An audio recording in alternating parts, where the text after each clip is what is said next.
بسم الله الرحمن الرحیم. عزتمندو یو اهم خبر مستاسو سره شیر کوله.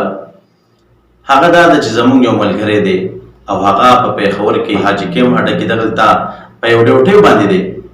هغه دا خبره وکړه چې دلته کم حاجیان حضرات راځي دغلته داسې سړیو زنان ناست دي چې هغوی د فقه حنفي په ځای باندې دغلته هغوی له فقه جعفریه ورکوي چې کوم د شیعاګانو چې کوم د فقه او د هغوی کتابونه دي. پرون بله ورځ دا شیعاګان دغلته کېناستې او د خپلې فقې د ترویج او تبلیغ کوي او دغه کتابونه خلکو له ورکوي او فقه حنفي والا سیټه کړي دي.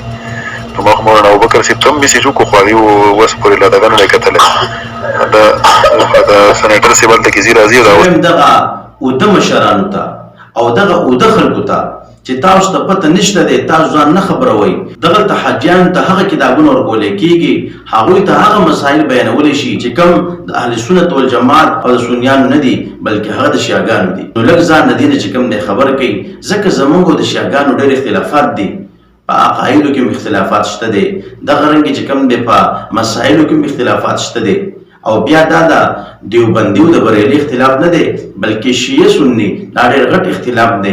نو په دغه ځای کې چې حاجیانو ته هغه فقه جعفریه ورکولی کېږي، هغوی ته چې کوم دی شیعاګانو فقه ورکولی کېږي او زموږ مشران د دې نه چې کوم دی غافله دي او هغوی اوده دي، نو داسې کول نه دي پکار بلکې په دې باندې اکشن اخیستل پکار دي او دغه حاجیانو ته صحیح کتابونه ورکول پکار دي چې هغه مطالعه کړي چې کوم مسلمانانو کتابونه دي کوم د اهل سنت والجماعت دي، نه دا چې دغه د شیعاګانو کتابونه هغوی له ورکولی کېږي هغوی د هغه ګوري. نو په پېښور کې چې زموږ څومره مشران دي زموږ علما دي په دې خبره دې لازمي اکشن واخلي او د دې چې کوم د تحقیق وکړی شي. نو الله رب عزت دې موږ له په صحیح طریقه باندې د عبادت کول توفیق راکړي. وما علینا الا البلاغ.